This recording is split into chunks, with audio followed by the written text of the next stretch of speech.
এই মুহূর্তে দেশের বেশিরভাগ গণমাধ্যমের শীর্ষ খবরে আছে আওয়ামী লীগ বিএনপি সহ 12টি রাজনৈতিক দল আসন্ন পৌর নির্বাচনে তাদের অংশগ্রহণ নিশ্চিত করেছে। এরপরেই খবরের শিরোনামে আছে দেশকে জঙ্গি রাষ্ট্র বানানোর ষড়যন্ত্রের খবর। একাধিক মন্ত্রী এ বিষয়ে মন্তব্য করেছেন এবং শান্তি চুক্তির বর্ষপূর্তি উপলক্ষে নিয়মিতভাবেই যে সংবাদ সম্মেলন করেন জনসংহতি নেতা সন্তু লারমা, তিনি আজ বলেছেন পাহাড়ের পরিস্থিতি বড্ড স্পর্শকাতর। এইসব খবরের শিরোনাম নিয়ে ৭১ জার্নালে স্বাগত জানাচ্ছি আমি ফারজানা রূপা। আপনারা জানেন এই অনুষ্ঠানে এমন সব খবর নিয়ে আমরা আলোচনা করি এবং জানিয়ে দিই প্রতি মুহূর্তে জন্ম নেওয়া খবরের শিরোনাম, খবরের সাথে যুক্ত মানুষরা আমাদের সাথে সংযুক্ত হন। আজ আমাদের স্টুডিওতে আছেন সাংবাদিক কাজী সিরাজ এবং সাংবাদিক শাহরিয়ার করিম এবং আরো যুক্ত হবেন জানিয়ে দিই রাজনীতি বিষয়ক আলোচনার জন্য বিএনপির সহতথ্য ও গবেষণা সম্পাদক হাবিবুর রহমান হাবিব এবং আওয়ামী লীগের সাবেক সংসদ সদস্য অধ্যাপক আব্দুল মান্নান। সকলকে আবারও স্বাগত জানিয়ে আলোচনা শুরু করতে চাই। আসলে জঙ্গি ইস্যুতেই। এটি বাদ দিয়ে এখন বাংলাদেশের অর্থনীতি, রাজনীতি, সমাজ, আইন শৃঙ্খলা কোনোটি বিশ্লেষণে যাওয়া যাচ্ছে না। আজকে যদি আমরা দেখি ইমাম মুসল্লিদের সাথে, মসজিদের ইমাম আলেম ওলামাদের সাথে স্বরাষ্ট্রমন্ত্রী এবং খাদ্যমন্ত্রী একটি আলোচনা সভায় অংশ নিয়েছেন এবং সেখানে তারা পরিষ্কার করেই বলেছেন যে যুক্তরাষ্ট্র মূল জন্মদাতা, জঙ্গিবাদের জন্মদাতা এবং তারা নতুন ষড়যন্ত্র করছে। তাতে একদিকে তারা বাংলাদেশকে সহায়তার প্রস্তাব দিচ্ছে, অন্যদিকে তারা বলবার চেষ্টা করছে বাংলাদেশ জঙ্গিবাদী রাষ্ট্রে ধীরে ধীরে পরিণত হচ্ছে। এই যদি পরিস্থিতি হয় এবং সেটি যদি আমরা খোলামেলা বুঝতেই পারি কাজী সিরাজ, তাহলে এটি প্রতিরোধ করবার জন্য এ পর্যন্ত যা যা পদক্ষেপ আমরা দেখতে পাচ্ছি সেগুলোকে যথেষ্ট মনে করেন কিনা? ধন্যবাদ। আমি যথেষ্ট মনে করি না। প্রথম কথা হচ্ছে যে বক্তব্যটি এসছে আজকের, আমি শুনেছি স্বরাষ্ট্রমন্ত্রী, খাদ্যমন্ত্রী যে কথাগুলো বলেছেন আমি মনে করি যথার্থ। সারা দুনিয়াতে জঙ্গিবাদের জন্মের যে ইতিহাস, এটা কমবে সবারই যারা অলমোস্ট যারা এগুলো নিয়ে চিন্তা ভাবনা করেন। আফগানিস্তানকে এটার সূচনা, বারবার কাবরানের যে সরকার প্রতিষ্ঠিত সোভিয়েত রাশিয়া এবং সে সরকারকে উচ্ছেদ করে সেখানে আমেরিকা তার পক্ষের একটি সরকারকে কায়েম করার জন্য বহাল রেখে তাদের স্বার্থ সংরক্ষণের জন্য সেখানে তো লাদেনের জন্ম। লাদেনও তাদেরই সৃষ্টি। লাদেনের অর্থবিত্ত এর উৎস কিন্তু আমেরিকা যুক্তরাষ্ট্র, তাদের সঙ্গে ব্যবসা বাণিজ্য করেই এগুলো করেছে।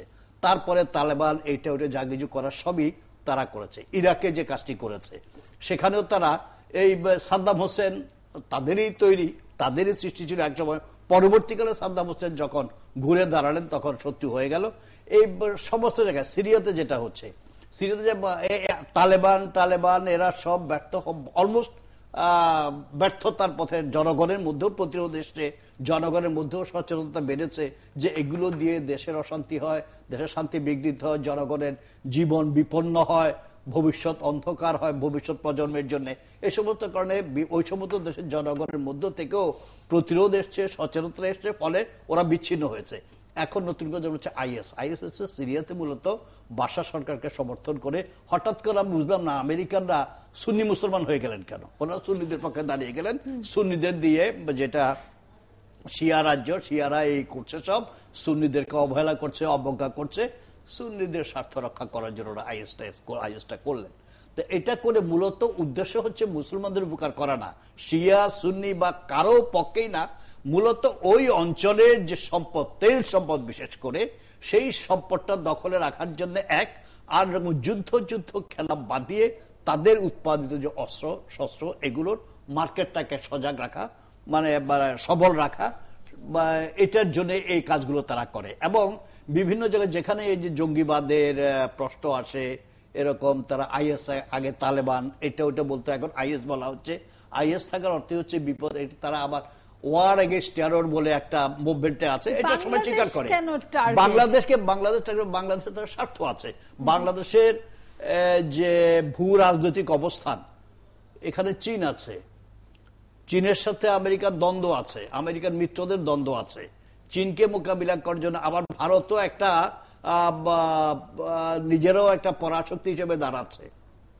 আগে ভারতকে চিন্তা করত, তাদের মাধ্যমে চীনকে, এখন চীন ভারতের মধ্যে যে একটি সুসম্পর্ক গড়ে ওঠার লক্ষণ আমরা দেখছি স্পষ্ট হচ্ছে। তো এখানে তারা মনে করছে চীন বিরোধী প্রতিরোধের জন্য বাংলাদেশ ভূখণ্ড দরকার, বাংলাদেশ এশিয়ার একটা গেটওয়ে। তো এটা খুব এদিক দিয়ে সামরিক কৌশলগত দিক থেকে বাংলাদেশ যেমন অত্যন্ত গুরুত্বপূর্ণ। অন্যভাবে বাংলাদেশের যে প্রাকৃতিক সম্পদ আছে, এটা অনেক কিছু আমরা বাংলাদেশিরা জানি না আমাদের এখানে কি সম্পদ আছে, কিন্তু আমাদের মাটির নিচে সমুদ্রের তলদেশে কি আছে ওরা কিন্তু জানে। যার জন্য আমাদের সমুদ্র বন্দর, আমাদের বিভিন্ন জায়গায় এই যে দখল না, চুক্তি মুক্তির মধ্য দিয়ে তারা গ্যাস উত্তোলন, তেল উত্তোলন ইত্যাদির নামে এখানে তারা অবস্থান করে নিতে চায়। আর আইএস ওগুলো নিয়ে কম্পিটিশন আছে, আবার নিজেদের মধ্যে কম্পিটিশন আছে। কিছুদিন আগে তো ভারতের সঙ্গে কিছু প্রতিযোগিতা হয়েছে তেলকূপ নিয়ে। এখন আইএস এর প্রশ্নগুলো বলে তারা যেটা চায়, এরকম এই জঙ্গিবাদের কথা বলে, জঙ্গি আছে, এখানে আমাদেরও ত্রুটি বিচ্যুতি আছে। আমাদের রাজনীতিবিদদের সকলের একা কাউকে দৌড় দিয়ে লাভ নাই, সবারই দায়িত্ব আছে, দায় আছে যে জঙ্গিবাদ আমাদের এখানে আছে, এগুলো প্রচার করা, প্রতিষ্ঠিত করা, কখনো হা বলা, কখনো না বলা। এবং এই আইএস এর কথাগুলো বলে যদি তারা মনে করে আইএস আছে, এটা প্রমাণ করতে পারে, প্রতিষ্ঠিত করতে পারে, এবং এটা প্রতিষ্ঠিত করার জন্য কয়েকদিন ধরে যেগুলো আগে 2 মাস আগে 3 মাস আগে যেটা বলেছে, তাতে ওরকম করে তারা জোরালো ভাবে প্রমাণ করার চেষ্টা করেও পারেনি যে এখানে এরকম কিছু আছে বলে মানুষের মধ্যে বিশ্বাস জাগাতে পারে। কিন্তু ইদারিং বিতর্কটার পাশাপাশি আমার আসলে যে প্রশ্নটি আপনার কাছে ছিল, এই পর্যন্ত যে পদক্ষেপগুলো নেওয়া হয়েছে সেগুলোকে যথার্থ মনে করেন কিনা? আপনি বলেছেন না, কিন্তু কারণগুলো এখনো বলেননি। কারণগুলো শুনবার আগে আমি একটু আমার এখানে একটা বাক্য দিয়ে শেষ করে দিই। এখন তারা যেটা করছে, এখন এই যে এখন শিয়া সুন্নি আমাদের এখানে কখনো হয় নাই, তাজিয়া মিছিলে আমাদের এখানে 400 বছরের ইতিহাসে এগুলো হয় নাই। এগুলো করে আমাদের এখানে সিরিয়ায় তারা যেটা দেখাতে চাচ্ছে, ইরাকে তারা যেটা দেখাতে চাচ্ছে, বাংলাদেশেও এখন তারা ওরকম দেখিয়ে বলার চেষ্টা করছে, বোঝানোর চেষ্টা করছে যে আইএস সেখানেও কাজ শুরু করে দিয়েছে।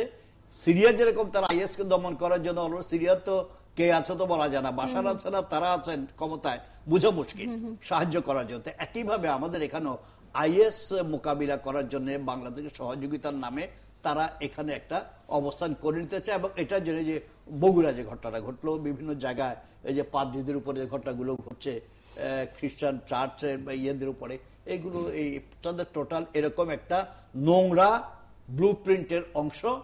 এখানে তাদের একটা অবস্থান সামরিকভাবে করে নেওয়া যায় কিনা, সেই জন্য আমরা বরাবরই দেখেছি বাঙালি এইরকম সংকটময় সময়ে আসলে অসাম্প্রদায়িক চেতনা নিয়ে এগুলো মোকাবেলা করতে অভ্যস্ত, এবং এরকম সফল উদাহরণ আছে।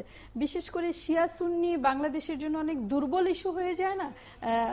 বাংলাদেশে কি আসলে শিয়া সুন্নি বিরোধ ঘটানো কোনো বাস্তবতা আছে? সম্ভব কিনা?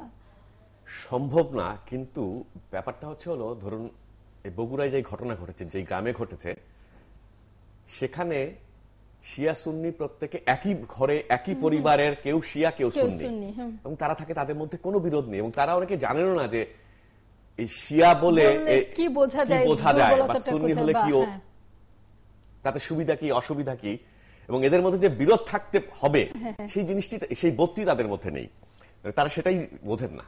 তো তার মানে এই ইস্যুটাকে বাংলাদেশ, আপনি যে প্রশ্নটা করছেন যে এটা আসলে খুব দুর্বল ইস্যু হয়ে যায় কিনা, বহু দুর্বল ইস্যু নিয়ে পৃথিবীতে বহু ঝামেলা তৈরি করা হয়েছে, বড় ঝামেলা তৈরি করা হয়েছে। এখন ব্যাপারটা হচ্ছে, আপনার যদি মনে থাকে যে বাংলাদেশে হঠাৎ করে এই আহমেদিয়াদের নিয়ে হঠাৎ করে একটি ক্ষুদ্র গোষ্ঠী, সেখানে ধরুন আন্তর্জাতিক হয়তো ষড়যন্ত্র ছিল, সেখানে বাংলাদেশের রাষ্ট্রের মধ্যেই কেউ কেউ সেই সমস্যাটি তৈরি করতে চেয়েছিল, এবং একটি গোষ্ঠীকে দিয়ে হঠাৎ করে আহমেদিয়াদের বিরুদ্ধে তাদের অমুসলিম ঘোষণা করুন, যে সমস্যাটা পাকিস্তানে আছে বাংলাদেশে নেই, তৈরি করার চেষ্টা করা হয়েছিল। এখন এই জিনিসটি কেন তৈরি করা হচ্ছে, কারা করছে, এখনো কোনো কিছু স্পষ্ট না। কিন্তু সবচেয়ে বড় ব্যাপার হচ্ছে যে জিনিসটি, ধরুন প্রধানমন্ত্রী প্রথম সংবাদ সম্মেলন করে গত মাসেই খুব সম্ভবত বলেছিলেন যে কেউ কেউ জোর করে প্রতিষ্ঠিত করতে চাচ্ছে, বলাতে চাচ্ছে বাংলাদেশে আইএস আছে। তিনি কারো নাম উল্লেখ করেননি। সেদিন আবুল কাশেম ফজলুল হক, দীপনের বাবা, নিহত প্রকাশক ফয়সাল আরফিন দীপনের বাবা, উনি একটি সভায় বলেছেন যে বাংলাদেশে আইএস আছে, এটা কেউ যেন ঘুণাক করে উচ্চারণ না বলেন, কারণ এই আইএস আছে বলে যদি আমরা প্রতিষ্ঠিত করে ফেলি বাংলাদেশে আইএস আছে, বাংলাদেশে সমূহ বিপদ আছে, মার্কিন যুক্তরাষ্ট্র কিন্তু এই দেশে ঢুকে যাবে। আজকে দুজন মন্ত্রী প্রকাশ্যে বললেন, তার মানে হচ্ছে যে ভেতরে নিশ্চয়ই কোনো একটা সমস্যা আছে, মানে বাংলাদেশকে ঘিরে এমন কোনো কিছু ঘটছে। তাহলে দুজন মন্ত্রী প্রকাশ্যে মার্কিন যুক্তরাষ্ট্রের বিরুদ্ধে এ ধরনের কথা কেন বলবেন? তার মানে ভেতরে কোথাও কোনো একটা সমস্যা হচ্ছে। সেই ভেতরের সংকট হয়তো সুনিশ্চিতভাবে আমরা এই মুহূর্তে বলতে পারবো না, কিন্তু শাহরিয়ার করিম একই প্রশ্ন আপনাকে করব। প্রধানমন্ত্রী জানেন, মন্ত্রীরা জানেন, প্রকাশ্যে এটা নিয়ে কথাবার্তা হচ্ছে, তাদের কিছু আলামত দেখা যাচ্ছে দেশকে অস্থিতিশীল করবার চক্রান্তের অংশ হিসেবে। তাহলে এই পুরো বিষয়টা মোকাবেলা করবার জন্য আমাদের পদক্ষেপগুলো যথেষ্ট শক্তিশালী কিনা? আমার কাছে মনে হয় না যথেষ্ট শক্তিশালী। এবং কেন মনে হয় না আমি বলছি। একটি হচ্ছে, আজকে ধরুন এই যে মসজিদের ইমাম বা যারা মসজিদ ভিত্তিক নেতা তাদের সঙ্গে বসেছেন, বাংলাদেশের জঙ্গি সমস্যা নেই যদি আমরা বলি, আমরা আসলে একটা সমস্যাকে অস্বীকার করব। আইএস আছে কি নেই সেটা অন্য বিতর্ক, কিন্তু বাংলাদেশের জঙ্গির সমস্যা কিছু না কিছু তো আছে। এটি কেউ অস্বীকার করছে না, কেউ অস্বীকার করে না। এবং সরকারের একটি কর্মসূচি ছিল। আমরা 2005-এর 17ই আগস্টের ঘটনা দেখেছি, তারপরে জেএমবি দেখেছি, হরকাতুল জিহাদ দেখেছি, আনসারুল্লাহ বাংলা টিমের কথা এখন শুনি। তো তার মানে এই সমস্যা আছে, এবং এই সমস্যা মোকাবেলা করার জন্য সরকারের একটি কর্মসূচি ছিল মাদ্রাসা এবং মসজিদ ভিত্তিক। কিন্তু সেই কর্মসূচি আসলে সরকার ঠিক মতো পরিচালনা করছে? এই মসজিদের নেতাদেরকে নিয়ে বা মাদ্রাসার শিক্ষকদেরকে নিয়ে এই জঙ্গি বিরোধী প্রচারণা, তাদেরকে বোঝানো যে এই পথে যাওয়া যাবে না, এই পথটা ভুল পথ, এই পথটা খুব বাজে পথ, সেই কর্মসূচিটা তো মানে আমি যতদূর জানি কোনো জায়গায় চলছিল না। জঙ্গিবাদের সাথে শুধু মসজিদ মাদ্রাসা, আমি এই কারণে বলছি না, আমি শুধু মসজিদ মাদ্রাসা না, এটি একটি ব্যাপার। আপনি যেটা বলছেন যে শুধু মসজিদ মাদ্রাসা জড়িত নয়, কারণ এই বেসরকারি বিশ্ববিদ্যালয়ের বহু ছাত্র এবং শিক্ষকদের বিরুদ্ধে অভিযোগ আছে। তো তার মানে হচ্ছে এই বিভিন্ন শিক্ষা প্রতিষ্ঠান ভিত্তিক কর্মসূচি তো সরকারকে নিতে হবে এবং প্রতিষ্ঠানগুলোকে বলতে হবে, এটি আপনি বলছেন দীর্ঘমেয়াদী কর্মসূচি নিতে হবে। আরেকটি হচ্ছে হলো, শুধু আইন শৃঙ্খলা বাহিনী দিয়ে আপনি কি এই সমস্যার মোকাবেলা করতে পারবেন? পারবেন না। আপনার একটা রাজনৈতিক কর্মসূচি দরকার, এক ধরনের জাগরণ দরকার। আপনি বলছেন যে এই রকম সংকটময় মুহূর্তে আপনি মনে করছেন না আওয়ামী লীগ যে জিরো টলারেন্সের মধ্যে দিয়ে যে সকল কর্মসূচি নিয়েছে সেগুলো সেই জাগরণ তৈরি করতে পেরেছে? আওয়ামী লীগ তো মাঠে নেই এই সমস্যার বিরুদ্ধে। সরকার আছে, কিন্তু আওয়ামী লীগ তো নেই। সরকার আছে কারণ সরকারের দায়িত্ব, আইন শৃঙ্খলা বাহিনী দিয়ে তারা এই সমস্যাটা মোকাবেলা করার চেষ্টা করছে। অবশ্যই আপনার আইন শৃঙ্খলা বাহিনী রাখবে, কিন্তু আপনার রাজনৈতিক একটা কর্মসূচি লাগবে। মানুষকে উদ্বুদ্ধ করতে হবে, মানুষকে এই লড়াইয়ে, এই সংগ্রামে মানুষকে। সরকার কতগুলো লড়াই লড়বে আসলে কাজী সিরাজ? আমরা যদি সরকারের ঘাড়ে দায়িত্ব চাপিয়ে বলি যে এই পদক্ষেপগুলো যথেষ্ট নয়, তাহলে আসলে কি ধরনের লড়াই আমরা আশা করি? এর উত্তর নিব একটা বিরতির পর। থাকুন আপনারাও থাকুন সাথে, ফিরছি বিরতি নিয়ে ৭১ জানালে।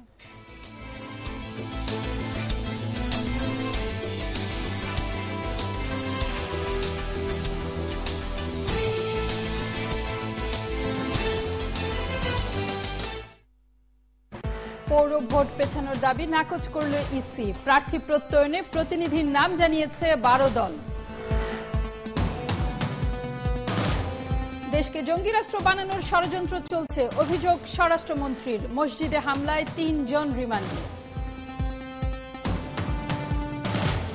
শান্তি চুক্তি বাস্তবায়নে পাহাড়ে চলছে অসহযোগ, ডিসেম্বরের নতুন কর্মসূচি দেওয়ার হুমকি দিলেন লারমা। যানজট নিরসনে রাজধানীতে 22টি ইউলুপ, জুন থেকে নির্মাণ কাজ, জায়গা দেবে সড়ক ও রেল। অবশেষে রুশ বিমান ভূপাতিত করায় তুরস্কের দুঃখ প্রকাশ, মস্কোকে শান্ত হতে বললেন এরদোগান।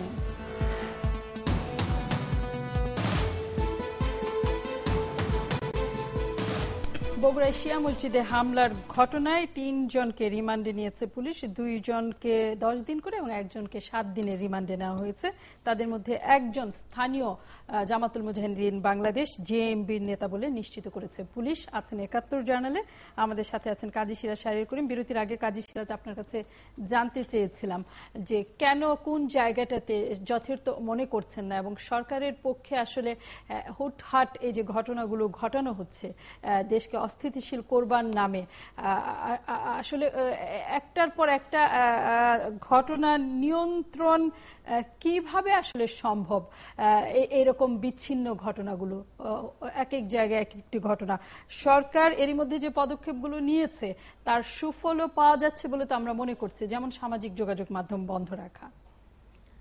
না, আপনি প্রথম সরকারকে আমরা কত দায়িত্ব চাপাবো সরকারের উপরে? সরকারের উপর দায়িত্ব চাপানো লাগছে না তো, সরকার তো দায়িত্ব নিজে নিয়ে নিচ্ছে। সব দায়িত্ব সরকার নিজের কাঁধে নিতে চাইছে, কাউকে কোনো কিছুতে ইনভলভ করে দায়িত্ব ভাগ করে দেয়া, অর্থাৎ কোনো একটা কিছু ঘটলে সে প্রবলেম সরকার নিজের দায়িত্বে মনে করছে আমি সলভ করে সমস্ত কৃতিত্বটা আমি দেবো, এই কৃতিত্ব কাউকে দেব না। কিন্তু এমনকি কিছু কিছু ক্ষেত্রে এটা সম্ভব। কিন্তু এখন যে সমস্যাগুলোকে দায়িত্বের জন্য কাঁধ বাড়িয়ে আছেন, দায়িত্ব নেবার জন্য, দায়িত্ব নেওয়ার জন্য যে সমস্যা, এটা একটা রাজনৈতিক সমস্যা। আপনি স্বীকার করেন না করেন, আপনি না করতে পারেন, সরকার না করতে পারে, কিন্তু এটা একটা বড় ধরনের রাজনৈতিক সমস্যা। এই রাজনৈতিক সমস্যার সমাধান করার জন্য বাংলাদেশে সমস্ত রাজনৈতিক দল, আপনি পছন্দ করেন না করেন, জনগণের মধ্যে যাদের ভিত্তি আছে, যাদের শক্তি আছে, প্রমাণিত এটা, তাদেরকে বিএনপির কথা বলছেন। অবশ্যই বিএনপির সময় তো জঙ্গিবাদের জন্ম, বাংলাদেশে উত্থান বিএনপির হাত ধরে। না, আপনি প্রধানমন্ত্রী শেখ হাসিনা যখন প্রধানমন্ত্রী, এই বড় বড় বোমা ফাটাফাটি 40 কেজি 60 কেজি, তখন কিন্তু ওনারা বলে, রমনা বট্ট বলে ওনারা বলে, পল্টন ময়দানে ওনারা বলে, যশোরে ওনারা বলে, হামলা মানে কিন্তু উত্থান নয়। আর বিএনপির সময় আমি বিএনপি পক্ষে বলছি না, বিএনপির আমলে বিএনপির ধোয়া তুলছি না, আমি কিন্তু সেটা বলছি না।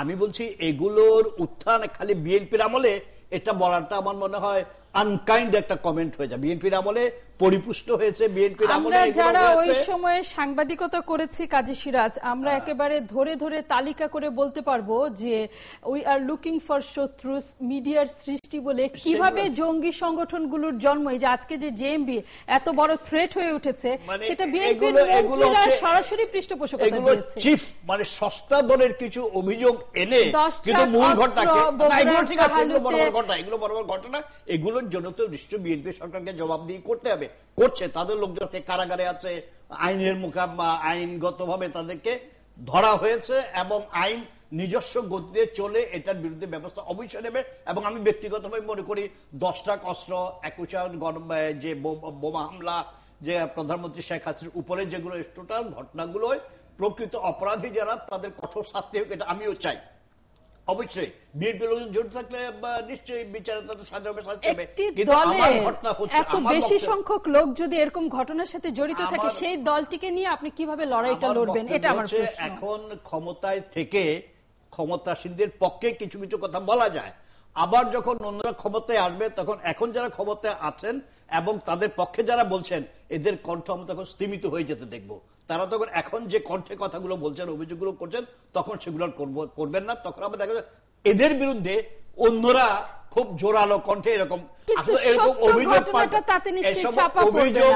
অভিযোগ ব্লেম গেম খেলে লাভ নেই। মূল জায়গাটাকে চিহ্নিত করতে হবে, এটা আমাদের জাতি রাষ্ট্রের বিরুদ্ধে গভীর একটি ষড়যন্ত্র, এবং এটা রাজনীতি, ব্লেম গেম আছে, ব্লেম গেম আছে, সত্যটা বলেন, সঙ্গে সঙ্গে শুধু ব্লেম গেম খেললে মূল সমস্যার সমাধান হবে না। আমি এখন বিএনপির নাম শুনে নাকশুন কেন, বিএনপি হলে চাই করে ফেলে দেন। বিএনপি ইজ নট মানে ওরকম that a force to B neglected, এটা স্বীকার করতে হবে। আরো বাম প্রগতিশীল গণতান্ত্রিক সংগঠনগুলো আছে, থাকতে পারে, কিন্তু জঙ্গিবাদ ইস্যুতে বিএনপির যে অবদান সেটা আপনি অস্বীকার করতে পারেন না। এই জঙ্গিবাদকে মোকাবিলা করার জন্য বিএনপিকে ইনভলভ করেন, যে আজকে বিএনপিকে আপনি ডাকেন না, একটা ন্যাশনাল কনভেনশন ডাকেন। আমি মনে করি একটা ন্যাশনাল কনভেনশন হওয়া উচিত, বিএনপিকেও ডাকেন, জামাতের মতো একটি সংগঠনের সাথে একজোটে থাকবার পরও আপনি মনে করেন জঙ্গিবাদ প্রতিরোধে, আমি প্রশ্নটা শেষ করি, জঙ্গিবাদ প্রতিরোধে বিএনপি সক্রিয় ভূমিকা রাখতে পারবে বলে এই কলগান বাজিয়ে বেশি লাভ নাই। জামাতের সঙ্গে খেলেছেন অনেকেই, জামাতের সঙ্গে বর্তমান ক্ষমতাসীন দলও খেলেছেন। 1986 সালের যে এরশাদের পাতানো নির্বাচন জামাতকে নিয়ে করেছেন আপনারা। কাজী সিরাজ, আমরা আলোচনাটা স্পেসিফিক করতে চাই। একটু আগে আপনি যে ব্লেম গেমের কথা বললেন, সেই ফাঁদে আপনি নিজে পা দিয়েছেন কিনা? আগে আওয়ামী লীগ জামাতের সঙ্গে কি করেছে না করেছে, সেই যুক্তিতে আপনি এখন বিএনপিকে সমর্থন করবেন কিনা জামাতের সাথে? আমি সমর্থন করছি না। আপনি নিশ্চয়ই জানেন, আপনাদের এই টেবিলে জামাত বিএনপি সম্পর্ক নিয়ে আমি অনেক কথা বলেছি, বিএনপির এই অবস্থানের বিরুদ্ধে, এবং আমি এটাও বলেছি বিএনপি আর জাতীয়তাবাদী দল নেই, এটি জামাতীয়তাবাদী দল হয়ে যাচ্ছে। আমি এই কথাও বলেছি। এই ফলে জায়গায় সেই রকম একটি দলের সাথে আসলে জঙ্গিবাদ বিরোধী লড়াই, তাই বলে সমস্ত দোষ আজকে আপনি সব বিএনপির ঘাড়ে চাপিয়ে দেবেন, এখানে অন্য কারো কোনো দায় দায়িত্ব নাই জামাতের এই হৃষ্টপুষ্ট হওয়ার পেছনে, এগুলো চিন্তা।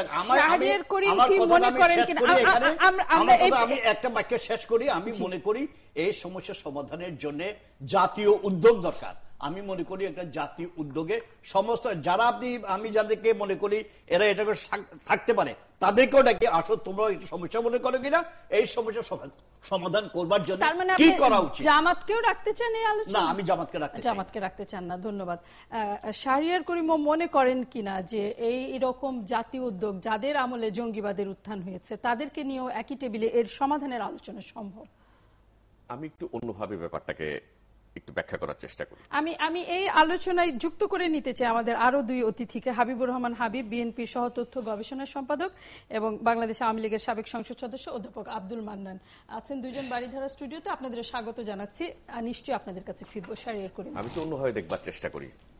প্রধানমন্ত্রী যখন সংবাদ সম্মেলনে বললেন যে সরকারের উপর বিশাল চাপ আছে, এখানে আইএস আছে, এটা স্বীকার করে নেওয়ার জন্য, তার পরের দিন, সেদিনই বা তার পরের দিন বিএনপির পক্ষ থেকে একটা সংবাদ, তারা প্রতিদিন প্রেস ব্রিফ করে, আসুজ্জামান রিপন সেখানে বলেছিলেন যে প্রধানমন্ত্রী এই কথাটা বলছেন, আমরাও শঙ্কিত এবং আমরা সংলাপে বসতে চাই সরকারের সঙ্গে। আমরা চাই যে এই আসলে কি সংকট আছে, দেশ যদি আসলে একটা সংকটের মধ্যে পড়ে, আমরা সহায়তা করতে চাই। এখন বিএনপি যদি নিজেকে একটি দায়িত্বশীল রাজনৈতিক দল মনে করে, সরকারকে তারা বলেছেন, সরকার ডাকেনি, তারা নিজেরা কেন এই লড়াইয়ে নিজেরা মানুষকে উদ্বুদ্ধ করার জন্য কেন নামেন না? তারা নিজেরা কেন নামেন না? এটা হচ্ছে প্রথম কথা। দ্বিতীয় কথা হচ্ছে, বিএনপি যদি জঙ্গিবাদ নিয়ে সমস্যা, বাংলাদেশের জন্য সমস্যা, এবং এই জঙ্গিবাদ আইএস আছে এই অজুহাত দিয়ে বাংলাদেশ একটা সংকটে পড়তে যাচ্ছে, সেটি যদি চিন্তিত থাকে যে পশ্চিমারা বাংলাদেশকে নিয়ে কোন রকম খেলা খেলছে কিনা, চিন্তিত যদি হয়ে থাকে, তাহলে বিএনপির নিজের ঘরের দিকে একটু তাকানো দরকার। প্রথমে ঘর দিয়ে কেন তাকানো দরকার? তার জোটের মধ্যে এমন কেউ কেউ আছেন যারা আফগানিস্তানে যুদ্ধ করেছেন, যাদের বিরুদ্ধে বাংলাদেশে বিভিন্ন ঘটনার অভিযোগ আছে, তারা কি করে এখনো জোটের মধ্যে আছেন? তাদেরকে কেন অস্বীকার, তাদেরকে জোট থেকে কেন বের করে দেন না? বের করে তারপর তারা এই লড়াইয়ে, সরকার যদি না ডাকে, বিএনপি নিজে কেন উদ্যোগ নিয়ে মানুষকে উদ্বুদ্ধ করে না, মানুষকে নিয়ে যে এটা একটা বাংলাদেশের জন্য সমস্যা, আসুন আপনারা আমাদের সঙ্গে আসুন। আমার ধারণা এই প্রশ্নটি নিয়ে আমরা বিএনপি নেতা হাবিবুর রহমান হাবিবের কাছে যেতে পারি। কেন জঙ্গিবাদ বিরোধী লড়াইয়ে বিএনপি নিজে থেকে যুক্ত হচ্ছে না? হাবিবুর রহমান হাবিব, আমাকে শুনতে পাচ্ছেন? হ্যাঁ, জি জি। শাহরিয়ার করিম আমাদের আরেক অতিথি, তিনি প্রশ্ন তুলেছেন কেন জঙ্গিবাদ বিরোধী লড়াইয়ে দলগতভাবে বিএনপি যুক্ত হচ্ছে না। আপনাকে ধন্যবাদ। প্রশ্নটি হলো যে বিএনপিকে বলা হচ্ছে যে জঙ্গিবাদকে সাথে করে নিয়ে বিএনপি জোট করেছে। আমি আলোচনা আপনাদের সবটুকু শুনতে পারিনি, যতটুকু আমি শুনলাম বুঝলাম, তাতে ঘুরে ফিরে বলা হচ্ছে যে জামাত বিএনপির সাথে আছে, জামাত জঙ্গিবাদের হলো আশ্রয়দাতা, প্রশ্রয়দাতা, জন্মদাতা, সবকিছু জামাত। কিন্তু এই দেশের নাগরিক হিসেবে আমি আপনাকে বলতে চাই যে আপনি জঙ্গিবাদ বা বাংলাদেশে তো জিএমপিকেই আগে প্রথমে জঙ্গিবাদের বড় ধরনের একটা সংগঠন বলা হতো, এবং যার পরিপ্রেক্ষিতে জিএমপি যারা নেতা যারা তৈরি করেছেন তথ্য হিসেবে আপনাকে বলছি। শোনেন, আপনি কথা বলতে দেন, কথা বলতে আপনি নিজেই যদি বলেন তাহলে এবার আমাদের তো কথা বলার দরকার নেই। কথাটা হলো, আমি আপনাকে শোনেন, আপনি বলি, কথা বলেন, আপনি সঞ্চালক, আপনি আমাদের উপর ছেড়ে দিবেন।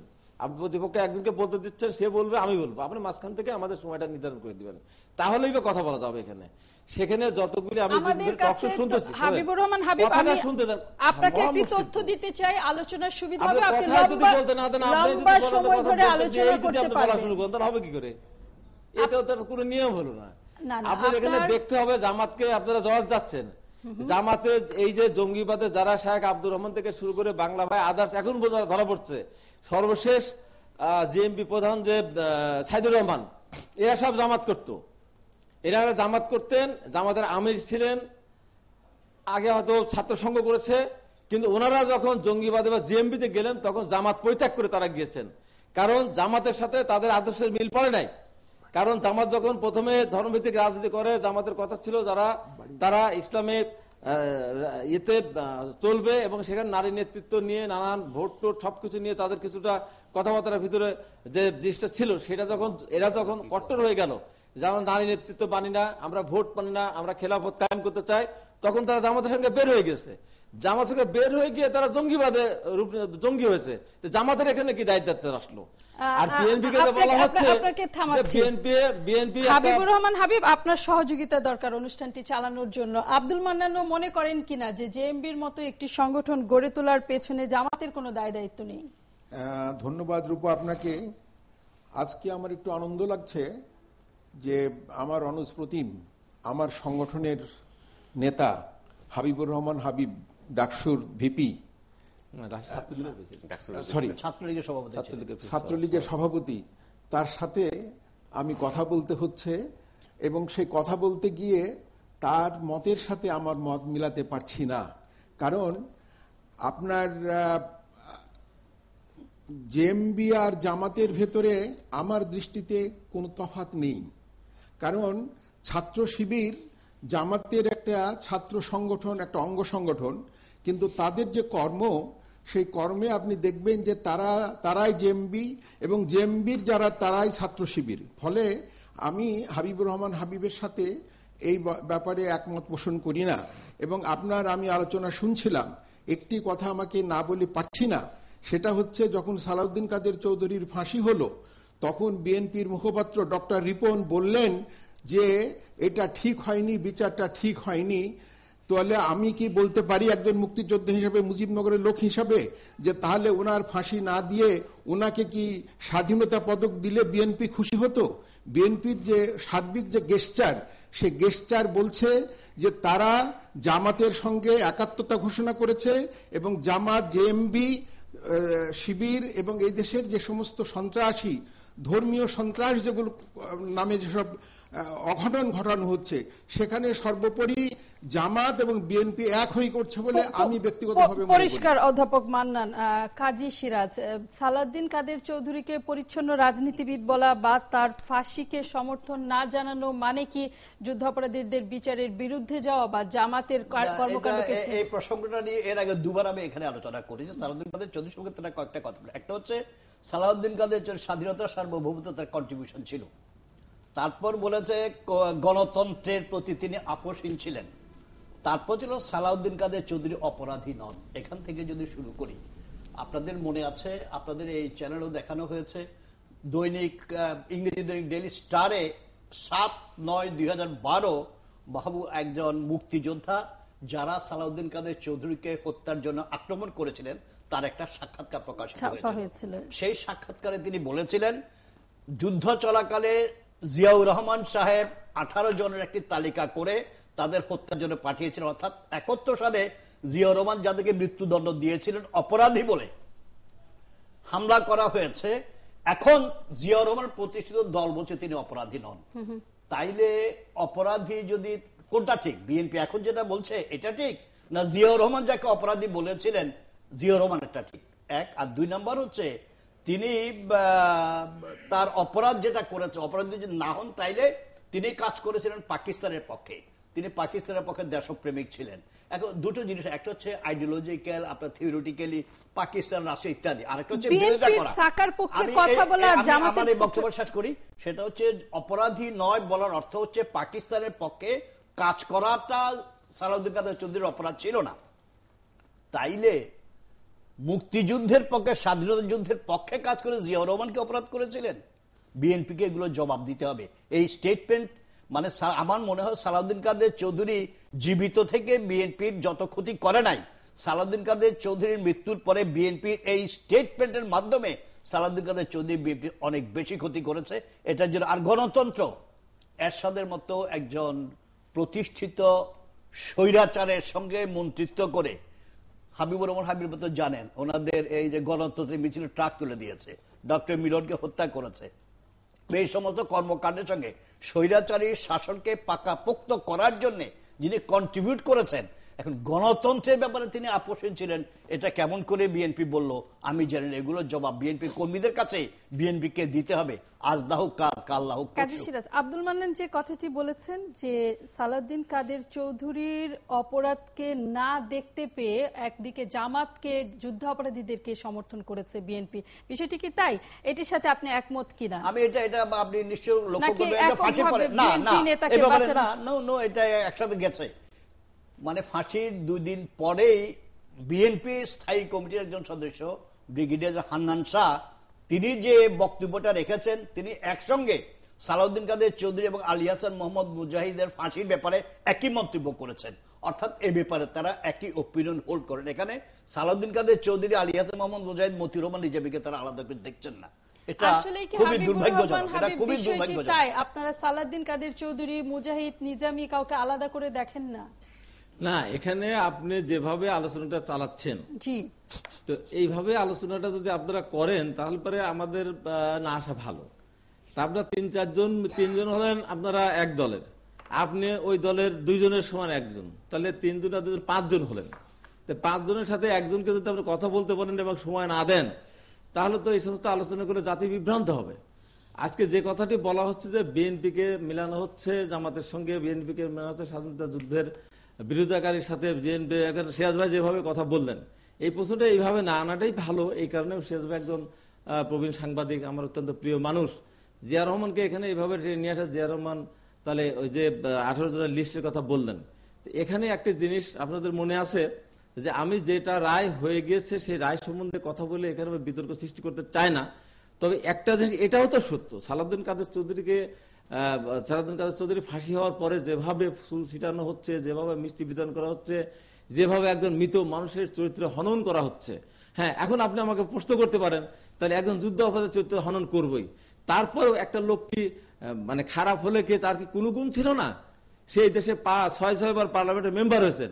আমরা আজকে যারা এখানে আলোচনা করছে এবং দীর্ঘদিন ধরে এখানেও দিকে আলোচনা করতে সালাউদ্দিন কাদের চৌধুরীর সম্বন্ধে যে সমস্ত কথাবার্তা বলেন, আমি একটা খুব দৃঢ়তার সাথে বলতে চাই, সেই সমস্ত লোকজনগুলির যদি স্বাভাবিক মৃত্যু হয়, সরকার যদি পেপার, পত্রিকা, টেলিভিশনে যদি বিজ্ঞপ্তি দেয় এবং বাইতুল মুকাররমে অথবা যদি পল্টন ময়দানে যদি জানাজার জায়গায় স্থান নির্ধারণ করে দেয়, ট্রাক ভাড়া, বাস ভাড়া দিয়ে দেয়, তা সালাউদ্দিন কাদের চৌধুরীকে আটকে রাখার পরে পুলিশ প্রশাসন এত কড়া করে পহরার মধ্যেও যে জানাজায় যত লোক হয়েছে তার অর্ধেক লোক এই সমস্ত আমরা যারা সমালোচনা করছি তাদের জানাজা হবে না। এখন কথা হলো যে আমি সালাউদ্দিন কাদের চৌধুরীর আমি পক্ষে কথা বলতেছি না, আমি বলতে চাচ্ছি যে একটা মানুষ মারা যাওয়ার পরে যা বলা হচ্ছে, এই যে জিনিসটা সালাউদ্দিন কাদের চৌধুরীর পক্ষে ধরেন বাংলাদেশের বর্তমান বিচারপতি শামীম হাসনাইন, উনি সাক্ষী দিতে চেয়েছেন, ওনার মা সাক্ষী দিতে চেয়েছেন, সালমান এফ রহমান সাক্ষী দিয়েছেন, পাকিস্তানের কথা বাদই দেন, পাকিস্তানের সাক্ষী যখন আসতে চাই সেটা আমি ধরলাম না, কিন্তু পাকিস্তানে আবার যখন সালাউদ্দিন কাদের বিরুদ্ধে যখন মন্তব্য দেয় সেটা নিয়ে আপনারা অনেক বড় বড় মানে সেটাকে বড় করে দেখেন। আমি বলতে চাচ্ছি যে বিএনপি, আপনাকে থামাতে হচ্ছে না, আমাকে থামানোর আগে আমাকে কথাটা শেষ করে ক্লিয়ার করতে দেন। আজকে বিএনপি কে নিয়ে যে খেলা, একটা কথা আমি বলে যাচ্ছি, এখানে আজকে আপনারা আসল জায়গায় আপনারা যাচ্ছেন না। আজকে যেখানে যে কোনো ঘটনা ঘটলে জামাতকে বলতেছেন, বিএনপিকে বলছেন। আজকে যে আইএস এর কথা বলা হচ্ছে, আজকে বগুড়া যে মসজিদে যে হত্যাকাণ্ড হলো, এটা অবশ্যই ঘৃণ্য ব্যাপার। তাজিয়া মিছিলে হামলা হচ্ছে, সেটা ঘৃণিত ব্যাপার। কিন্তু এর সাথে বিএনপি জামাতের কোনো সম্পর্ক আছে বলে আমি মনে করি না, কারণ বিএনপি জামাতের এখন ক্ষমতাই নাই এই ধরনের কোনো কর্মকাণ্ডের সাথে জড়িত হওয়া, কারণ তারা নিজেরা টিকতে পারে না, তারা নিজের এলাকায় থাকতে পারে না, বাসায় থাকতে পারে না। আপনার বক্তব্য পরিষ্কার। অধ্যাপক মান্নান, সালাউদ্দিন কাদের চৌধুরীর জানাজায় অনেক মানুষ হয়েছেন, সেটি কি প্রমাণ করে তিনি যুদ্ধাপরাধী ছিলেন না? আমি মনে করি যে হাবিব এখানে কিছুটা বিভ্রান্ত হয়েছেন। উনি বলেছেন যে একজন বিচারপতি এবং তার মাতা সালাউদ্দিন কাদের চৌধুরীর ছাপাই সাক্ষী হিসাবে অবতীর্ণ হতে চেয়েছিলেন। এটা সঠিক নয়, আপনি মিডিয়া খুঁজে দেখুন, এবং যদি সঠিক হতো তাহলে তিনি সেই কোর্টে চাকরি করেন, গভর্নমেন্টের কাছ থেকে বা কোর্ট, হাইকোর্ট, সুপ্রিম কোর্ট থেকে তিনি পারমিশন চাইতেন, তিনি পারমিশন চাইনি, কোনো রেকর্ড নাই। আমি রেকর্ডের বাইরে কোনো কথা বলবো না। আর তারপরে আপনি দেখুন যে সব সময়ের জন্য মিডিয়াকে বিভ্রান্ত করবার জন্য সালাউদ্দিন কাদের চৌধুরীদের যে পাকিস্তান কানেকশন, পাশ্চাত্যের যে কানেকশন এবং আইএসআর যে কানেকশন, সেই কানেকশনটাকে সর্বতভাবে সে ব্যবহার করে নানান রকম, আপনার সোশ্যাল মিডিয়াতে আপনি দেখেছেন যে যেসব কথা কোনো সময় ঘটেনি, কোনো সময় হয়নি, তাকে করেছেন। বিএনপি সালাউদ্দিন কাদের চৌধুরীকে ওআইসির মহাসচিব করতে চেয়েছেন। ফলে এই সব করার পরে বিএনপি সালাউদ্দিন কাদের চৌধুরীর জানাজায় লোক যদি সমাবেশ করেন, তাতে আমার বলার কিছু নেই, দেশবাসী জানে। আর আপনি এখন দেখবেন যে অনেক লোক কৌতূহল বশত যায়, ভালোবেসে যায় না। যখন বানরে খেলে, বানরকে যখন নাচায় রাস্তার ধারে, আপনার মতো লোক আমার মতো লোক থেমে সেটা। আপনার বক্তব্য আমরা বুঝতে পেরেছি এবং আমার বিরুদ্ধে একটা অভিযোগের জবাব, আমার জবাব বিরতির পর নেই জবাবটা কাজী সিরাজ, তাহলে আপনি বিস্তারিত বলবার সুযোগ পাবেন নিশ্চয়ই। আমরা বিরতির পর ফিরছি রাজনীতির এই আলোচনায়। মূলত পৌরসভা নির্বাচন নিয়ে কথা বলবার জন্য আয়োজনটি ছিল। বিরতির পর আমরা ফিরবো পৌরসভা নির্বাচনের আলোচনা নিয়ে। থাকুন আমাদের সাথে।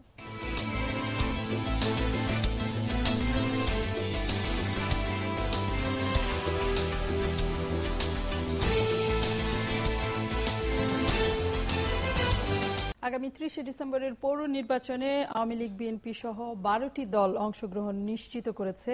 সেই খবরের আলোচনা নিয়ে আবার স্বাগত জানাচ্ছি 71 জার্নালে। আমাদের সাথে আছেন সাংবাদিক কাজী সিরাজ, সাংবাদিক শাহরিয়ার করিম, বিএনপি নেতা হাবিবুর রহমান হাবিব এবং আওয়ামী লীগ নেতা অধ্যাপক আব্দুল মান্নান। কাজী সিরাজ, বিরতির আগে হাবিবুর রহমান হাবিবের একটি কথার জবাব দিতে চেয়েছিলেন আপনি, সেটি নিয়ে আমরা পৌর নির্বাচনের আলোচনায় সরাসরি যেতে চাই। ঠিক জবাব নয়, হাবিবুর রহমান হাবিব আমার খুব প্রিয় মানুষ, অনেকদিন ধরে পরিচিত রাজনৈতিক কারণে। জবাব দিচ্ছি না আমি সালাউদ্দিন কাদের চৌধুরীর ব্যক্তিগত ব্যাপারে কোনো কথা, ব্যক্তি সালাউদ্দিনের বিরুদ্ধে আমি একটি কথা নিশ্চয় বলি নাই, নিশ্চয় এটা রেকর্ড আছে। আমি বলেছি তার পক্ষে বিএনপির রাজনৈতিক অবস্থানের বিরুদ্ধে আমি বলেছি। এই স্টেটমেন্টটা আমার হাতে আছে, স্টেটমেন্ট দেখে আমি কিন্তু পাঠ করে যে আমি বলিও নাই।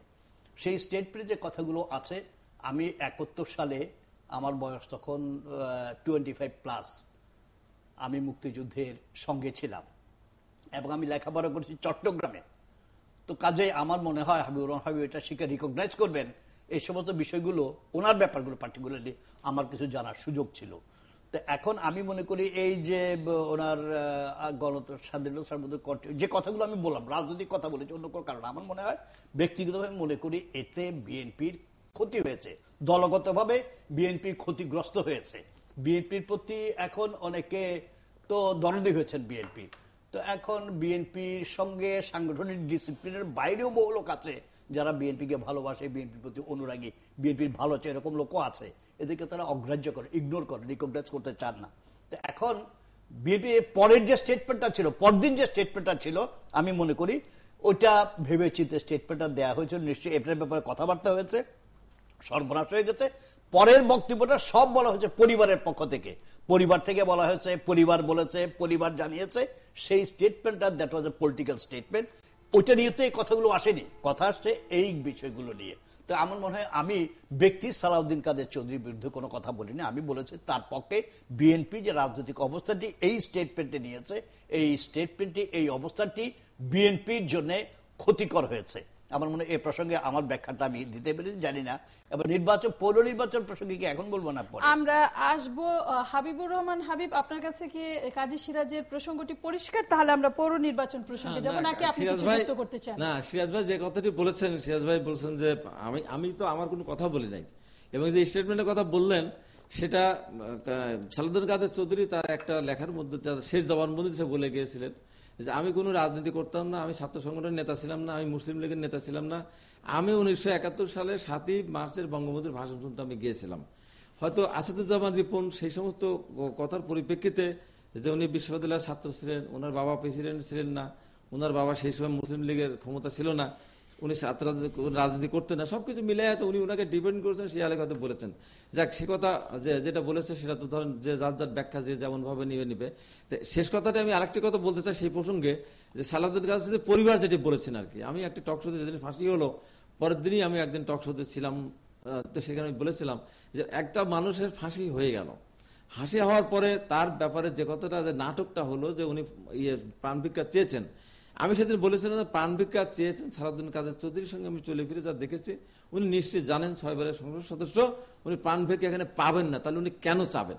ওনার পরিবারও সেই কথাটি বলেছে। সর্বশেষ ওনার পরিবারকে উনি বলেছেন আমি প্রাণ ভিক্ষা চাই না, কারণ আমি জানি রে বাবা আমাকে তারা প্রাণ ভিক্ষা দিবে না, আমি কেন তাদের কাছে মাথা নত করবো। যাক, এই প্রসঙ্গ নিয়ে আমি কাজী সিরাজ ভাই আমার অত্যন্ত প্রিয় মানুষ, স্বৈরাচার এরশাদ বিরোধী আন্দোলনের সময় সর্বশেষ আমার মনে হয় যে তার বাসায় আমি আমানুল্লাহ নাজির আলম ছিলাম, এবং এখানে মান্নান ভাই আমার অত্যন্ত প্রিয় মানুষ। আমি তাকে এই কথাটুকু সুযোগ নিয়ে আমি বলতে চাচ্ছি যে এরশাদ সাহেবকে কিন্তু এরশাদ সাহেব প্রথম মন্ত্রী করেছেন, এবং আজকে যে দোষে সালাউদ্দিন কাদের চৌধুরীকে বিএনপিতে নেওয়ার কারণে এত অভিযোগ আসছে যে সে যে এরশাদ গণতন্ত্র হত্যা করলো, সালাউদ্দিন কাদের চৌধুরী শুধু না, অনেক স্বাধীনতা বিরোধীদেরকে উনি মন্ত্রী করেছেন, এবং নিজেও স্বাধীনতার পক্ষে কোনো শক্তি ছিলেন না।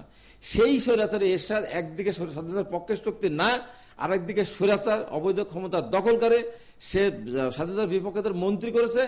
আজকে সে কিভাবে আজকে বাংলাদেশের প্রধানমন্ত্রীর বিশেষ দূত হয়, আর সেই সরকারের পক্ষে আজকে কিভাবে বলেন, এটা আমার কাছে খুব হাস্যকর লাগে এবং কষ্ট লাগে। মিলনের আত্মা কাঁদে, কবরে শহীদ মিলনের আত্মা কাঁদছে যে খুনিকে কিভাবে আজকে আওয়ামী লীগ সরকার উপদেষ্টা বানায়। অধ্যাপক মান্নান, আর একটু ম্যাটার অফ ইনফরমেশন আছে যে আমি যখন সিটি কলেজের শিক্ষক, তখন আমরা চট্টগ্রাম বিশ্ববিদ্যালয়ের আমাদের নেতা তখন এমআর সিদ্দিকী সাহেব ছিলেন, এবং ডক্টর আরিয়ার মল্লিক পরে রাষ্ট্রদূত এবং শিক্ষা সচিব এবং অর্থমন্ত্রী হয়েছিলেন।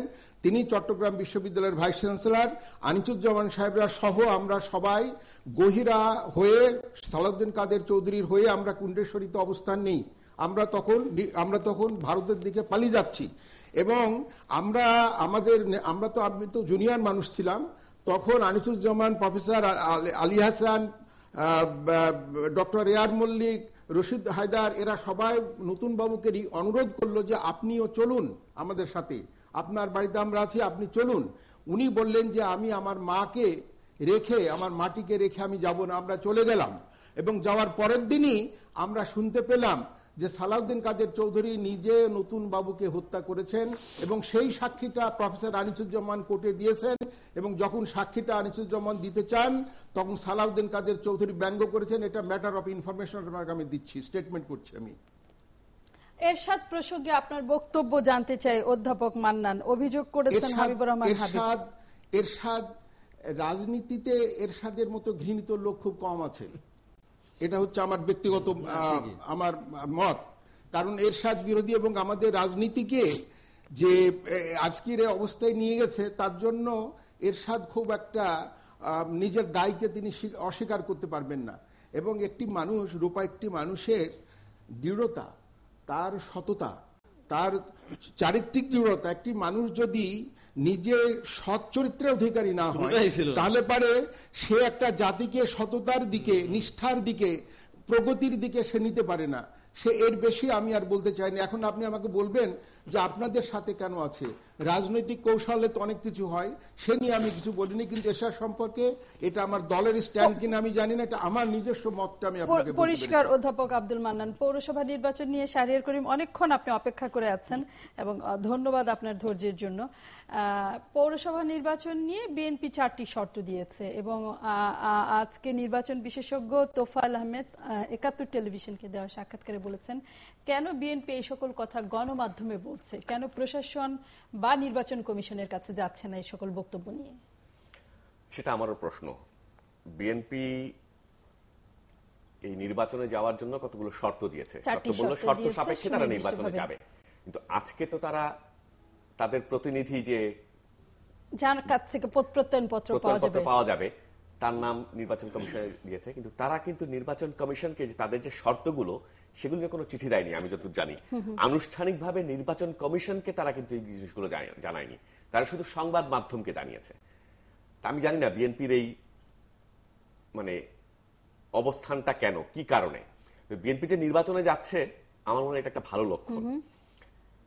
বিএনপি একটি রাজনৈতিক দল এবং নির্বাচনমুখী রাজনৈতিক দল। বিএনপি নিশ্চয়ই জামাতের মতো একটি রাজনৈতিক দল না, আমরা বিশ্বাস করতে চাই সেটা। এবং বিএনপি যদি নিজেকে জামাত মনে না করে, তাহলে বিএনপির জন্য নির্বাচনে যাওয়াটাই শুভ, এবং সেটা তাকে সুযোগ দেবে দল গোছানোর।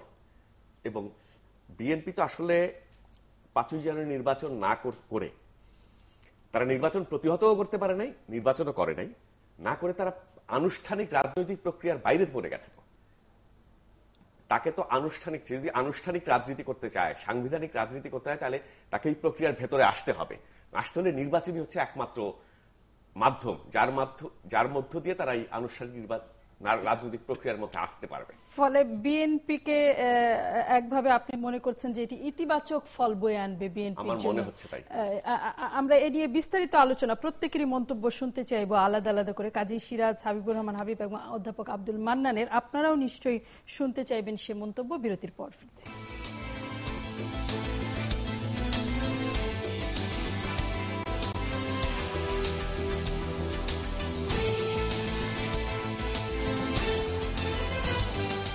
ধন্যবাদ যারা সাথে আছেন তাদের সকলকে। সরাসরি হাবিবুর রহমান হাবিবের কাছে যেতে চাই আলোচনার এই পর্যায়ে। কেন 4 দফা দাবি নিয়ে বা নির্বাচনী শর্ত নিয়ে বিএনপি প্রশাসন নির্বাচন কমিশনের কাছে যাচ্ছে না? হ্যাঁ, ফারজানা রূপা, এই প্রশ্নটা করার জন্য আমার এর আগে যে অভিমান ছিল আপনার উপর, সেই অভিমানটা আমি উদ্যোগ করে নিলাম এই সুন্দর প্রশ্ন করার জন্য। সেটা হলো যে বিএনপি গিয়েছে বিএনপির অভিজ্ঞতা থেকে। কিঞ্চিত মান অভিমান থাকা ভালো না, মানে আমি উঠাই নিলাম, অভিযোগটা উঠে নিলাম। এটা তো ধরেন আপনার ঘটনার পরিপ্রেক্ষিতে তো এই ঘটনাটা মানে আজকে গিয়েছেন। যেমন আপনি দেখেছেন 5ই জানুয়ারির যে নির্বাচনটা হয়েছে এই দেশে মানে 14 সালে, সেই নির্বাচনটা কি হয়েছে দেখেছেন, 300 সিটির ভিতরে 153টা বিনা প্রতিদ্বন্দ্বিতায়, তারপর বাদ বাকিগুলো ভোট নাই, 47টা কেন্দ্রে একটা ভোটও পড়ে নাই। তারপরে নির্বাচন কমিশন যদি পরের দিন 3 ঘন্টা 5 ঘন্টার ভিতরে যদি বলতেন যে এত লক্ষ বা এত করে ভোট কাস্ট হয়েছে, টোটাল ভোটের থেকে পার্সেন্টেজ এত 30 বা 40 বা 60, তাও আমি বিশ্বাস করতাম। কিন্তু যে নির্বাচন কমিশনার এই আধুনিক যুগে 48 ঘন্টা পরে যখন পার্সেন্টেজ দিলেন, তখন আর কোনটাই বিশ্বাস, 10% দিলেও বিশ্বাস করার ব্যাপার ছিল না, এত সময় লাগার কথা না। তারপরে আপনি আসেন উপজেলা নির্বাচন, বিএনপি সরল মনে কিন্তু গিয়েছিল। হ্যাঁ, যাওয়ার পরে কি হলো, সেখানে আপনার 2টা, প্রথম দ্বিতীয় অল্প অল্প কারচুপি, তৃতীয় চতুর্থ পর্যন্ত ষষ্ঠ ধরে নির্বাচনই হলো না। এই অভিজ্ঞতা আছে। আর 28 এপ্রিলে যে নির্বাচন হয়েছে, আপনাদের এই মিডিয়াতে আমি এসেছিলাম 27 তারিখে, হ্যাঁ শেষ পর্যায়ে আমি বলি, সেখানে আমরা দেখেছি এই নির্বাচন কমিশনের কথা বলেছিল যে সেনাবাহিনী দেওয়া হবে। পরে সরকারের পক্ষ থেকে ধমক খেলেন না কোথা থেকে উনি পরে বলেন যে সেনাবাহিনী দেওয়া হবে না, এবং নির্বাচনের আগের দিন রাত্রে ভোট কাটাকাটি, ব্যালট বাক্স ভরা এবং সমস্ত বিএনপি এজেন্টকে ঘর ছাড়া বাড়ি ছাড়া করে নির্বাচনের দিন মানে মাঠে যেন যেতে না পারে সেই অবস্থা হয়েছে। এখন আমি বলি, আমি ভবিষ্যৎ বক্তা না, আমি সবসময় ইতিহাস থেকে কথা বলে, কিন্তু আজকে 71-এর মাধ্যমে সারা জাতির সামনে বলে যেতে চাই, আগামী 30 তারিখে যে নির্বাচন হবে, সেই নির্বাচন যা সুষ্ঠু হবে না, তার মূল কারণ যেহেতু একটা বৃহত্তর দল তারা নির্বাচনে যাওয়ার জন্য বলেছেন, 15টা দিন পিছিয়ে দিলে মহাভারত অশুদ্ধ হতো না। আগামী 2 তারিখের থেকে 50 লক্ষ ভোটার এদেশে হতে পারত। 1 মাস পিছিয়ে দিয়ে হলেও তাদেরকে অন্তর্ভুক্ত করা যেত, সেখানেও করছে না। মূল কথা, বিএনপি যেন নির্বাচনে না আসে সেই পরিবেশ এখন থেকে বিএনপির মহাসচিবকে আটকে রাখার মধ্যে প্রমাণ করছে। আর এক কথা শেষ করে আমি 30 তারিখের নির্বাচন, আমি বলবো যে 26 তারিখে রাতের বেলা ছাত্রলীগের আলাদা যাবে, যে এই ভোট কেন্দ্রে গেলে খবর আছে, তারপর দিন লোকাল আওয়ামী লীগ যাবে, তারপর দিন পুলিশ যাবে, তারপর দিন র্যাব যাবে। ওই নির্বাচনী এলাকায় পৌরসভার ভিতরে বিএনপির কোন নেতা কর্মী প্রার্থীর আশেপাশেও কোন লোক পৌরসভায় ভোট তো দেওয়া দূরে। আসলে কি সেটি, ধন্যবাদ হাবিবুর রহমান। আব্দুল মান্নান, আসলে কি পরিস্থিতি এরকম হতে যাচ্ছে? বাড়িতে আছে দেখেন তো খুঁজে, সব তো মামলা এর আগে ছাড়া। কথা বলো, আরেকটি কথা আমাকে একটু বলার সুযোগ দেন। হাবিবুর রহমান, আমরা আসলে সময়ের একদম শেষ পর্যায়ে আছি। আব্দুল মান্নানের কাছে আমি একটা সেকেন্ডে বলে নিই, 88 সালে আওয়ামী লীগ এরশাদের বিরুদ্ধে নির্বাচন যায় নাই, 15 ফেব্রুয়ারি যায় নাই, সাথে নির্বাচনে উদ্যোগ করেছে। এর আগে একবার পৌরসভা নির্বাচনে বিএনপি যায় নাই, কি আওয়ামী লীগ যায় নাই। শুধু বিএনপি বয়কট করে তা না, আওয়ামী লীগও বয়কট করেছে। পরিবেশ বিএনপি বয়কট করে না, আওয়ামী লীগও বয়কট করে এবং নির্বাচনের বিএনপি করেছে, আওয়ামী লীগও করেছে। আমি দুই দলের কথা, আমাদের একদম সময় নেই। আব্দুল মান্নান যে চিত্র আঁকলেন আসন্ন নির্বাচনের, হাবিবুর রহমান হাবিব, এটার সাথে কতটা একমত আপনি? আমি বিএনপির গোসা ভাঙানো ভালো। হাবিবও গোসা করছেন, বিএনপিও গোসা করছে। সময় যদি একটু নির্বাচন কমিশনের কাছে আমি একটা আবেদন রাখছি একজন মানুষ হিসাবে এই দেশের, যে যদি নির্বাচন পিছিয়ে দিয়ে তারা আসছেন, তারা একটু কমফোর্টেবল হোক। আর হাবিব যে পারসেপশন আছে, এটা হাবিবের দলের স্ট্যান্ড থেকে তাকে বলতে হবে, উনি বলতেছেন উনি সেই মানুষ নন এবং কোনো ছাত্রলীগের লোক যাবে না, ছাত্রলীগের লোক ওনারই তৈরি ছিল, আমরা কেউ যাব না, নিরপেক্ষ নির্বাচন হবে। এবং আমরা জানি যে এই দেশে স্থানীয় নির্বাচন কখনো লুট করে নেওয়া যায় না, কখনো জোর করে নেওয়া যায় না। স্থানীয় নির্বাচন একটা সদস্য 2000 ভোটে নির্বাচিত হবেন একজন কমিশনার। সেই 2000 লোক তাকে যারা ভোট দেবে তারা রেজাল্ট নিয়ে গার ফিরবে। ফলে এটা কোনো সেন্টার খালি থাকবে না। যে অনেক ধন্যবাদ আব্দুল মান্নান, আমাদের নিশ্চিত করবার জন্য ধন্যবাদ জানাতে হচ্ছে হাবিবুর রহমান হাবিবকেও। নিশ্চয়ই আগামীতে আবার কথা বলবার সুযোগ পাবো আমরা। বিএনপি তো নির্বাচনে যাবে বলে নিশ্চিত করেই আজকে আনুষ্ঠানিকভাবে অফিসিয়ালি তারা একভাবে এটি নিশ্চিত এখন বিএনপি নির্বাচন যাচ্ছে। তারপরও কেন এত ঘোলাটে ভাবনা তাদের মধ্যে? এটা জানি না। একটি হতে পারে যে ধরেন এদেশের রাজনীতিতে সমস্যা হচ্ছে আপনি যখন বিরোধী দলে থাকেন আপনি সবসময় নির্বাচন নিয়ে একটা নেতিবাচক চিত্র আগে থেকে এঁকে রাখেন, যেন নির্বাচনে হারলে একটু হচ্ছে হারলে যেন আপনি পরে ওই অভিযোগগুলো নিয়ে মানুষকে বলতে পারেন যে এ কারণে আমি হেরে গেছি। কিন্তু 15 দিন সময় পেছানো কি খুব জটিলতার কিছু হতো কিনা এটা আমি জানি না। আসলে নির্বাচন কমিশন কেন বলছে আসলে 15 দিন সময় পেছালে কি সমস্যা হতো আমি জানি না। যদিও এই দাবি কিন্তু বিএনপি না, সরকারি মহাজোটের শরিক ওয়ার্কার্স পার্টি ওই দাবি করেছিল। কিন্তু আবার নির্বাচনী যে আচরণ বিধি করা হয়েছে সেটা নিয়ে আওয়ামী লীগের আবার আপত্তি আছে যে এমপিরাও প্রচারণায় অংশ নিতে পারবে না, এবং আওয়ামী লীগ সেটা আনুষ্ঠানিকভাবে বোধহয় নির্বাচন কমিশনকে জানিয়েছে। কিন্তু নির্বাচন কমিশন তো সেটাও বলছে সেটাও পরিবর্তন করা যাবে না। তো আমার মনে হয় নির্বাচন কমিশন যদি এই ধরনের একটা স্ট্যান্ড নিয়ে থাকে, আমার মনে হয় এইটাই সুযোগ নির্বাচন কমিশনের তাকে প্রতিষ্ঠিত করা যে না আমরা একটা শক্ত নির্বাচন কমিশন করতে চাচ্ছি। আমরা কোনো চাপের কাছে, সেটা সরকারি দল হোক বিরোধী দল হোক, কারো কাছেই নতি স্বীকার করব না। নির্বাচন কমিশন সেটি প্রমাণ করতে পারে তাহলে বাংলাদেশের ভবিষ্যতের নির্বাচনগুলো যদি সেটা ভালো ফল হবে বলে সেরকম সম্ভাবনা দেখতে পান কিনা? ছোট করে নির্বাচন কমিশন, প্রধান নির্বাচন কমিশনার এই নির্বাচন সম্পর্কে বলেছেন, মিডিয়ার কাছে বলেছেন ভাই এটা যে হচ্ছে এটা আমরা জানতাম না, এটা মিডিয়ায় আসার পরে পাশ হওয়ার পরে আমরা জেনেছি যে এই যেখানে নির্বাচন কমিশনের অবস্থা, এই নির্বাচন কমিশনের কাছ থেকে একবার আহামরি কিছু আশা করা যায় না। আর বিএনপি আমি যেটা মনে করি সঠিক সিদ্ধান্ত নিয়েছে। 14 সালে 5 জানুয়ারি বিশেষ করে সরকার যখন দলীয় সরকারের অবস্থান পরিবর্তন করে সর্বদলীয় সরকারের অবস্থায় চলে এসেছিল, বিএনপির উচিত ছিল সেই নির্বাচনে অংশগ্রহণ করা। এটা আমি মনে করি ভুল করেছে বিএনপি, যার খেসারত বিএনপিকে দিতে হচ্ছে অত্যন্ত চড়া দামে। তো এখন এই নির্বাচনে বিএনপি থাকা উচিত, এবং যে কারণে বিএনপি তো বিএনপির বিরুদ্ধে এই যে যৌথ অভিযান চলছে, এই চলছে, হাবিবুর রহমান যে কথাগুলো বলছে মিথ্যে নয়, অনেকের বিরুদ্ধে মামলা আছে। কিন্তু এই একটা সুযোগ, সবসময় গণতান্ত্রিক আন্দোলনের নির্বাচন আন্দোলনের একটা অংশ হয়।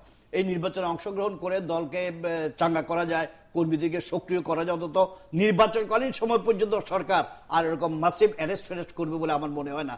তাইলে সরকারও লজ্জায় পড়বে যে নির্বাচনের জন্য সব দলকে ডাকছি, আরেকদিকে তাদেরকে অ্যারেস্ট করছে। আমরা এই কিছুদিন সময় পাবে বিএনপি সাংগঠনিক কাজ করার জন্য, সংগঠন গোছানোর জন্য, এবং নির্বাচনে থাকা উচিত। দেশকে অস্থির করতে চায় তারাও নিশ্চয়ই এই সুযোগে নির্বাচনমুখী হবে। নির্বাচন তো হচ্ছে, আপনি নির্বাচন ছাড়া গণতান্ত্রিক সরকার এবং রাষ্ট্র ব্যবস্থায় নির্বাচন ছাড়া আপনি পরিবর্তনের আর পথ কোনটা? যে পথ আছে সেটা গণতন্ত্রের পথ না। সেই পথে যাওয়ার সুযোগ একেবারে নির্বাচন কমিশনকে জানায়নি। আমি যেটা শুনেছি আজকে আমার কাছে যে ইনফরমেশন, বিএনপি লিখিতভাবে তাদের যে দাবিটা এটা নির্বাচন কমিশন জানাবে, এবং আমি যেটা মনে করি 15 দিন নির্বাচন পেছানো খুব একটা কঠিন সমস্যা, সাংবিধানিক কোনো সমস্যা নাই। সমস্যাগুলো যদিও বিস্তারিত আমাদের হাতে ছিল, সুযোগ থাকলে আলোচনা করা যেত যে সমস্যাগুলো নির্বাচন কমিশন থেকে বলা হয়েছে। ধন্যবাদ কাজী সিরাজ, শাহরিয়ার করিম, এবং গণমাধ্যমে নিশ্চয়ই সেই সমস্যা পাল্টাপাল্টি বক্তব্যের বিস্তারিত আপনারা জেনে নিতে পারবেন। আজকের আলোচনা এ পর্যন্তই। ধন্যবাদ সাথে থাকবার জন্য। আগামীকাল দেখা হবে একই সময়ে। থাকুন একাত্তরের সাথে।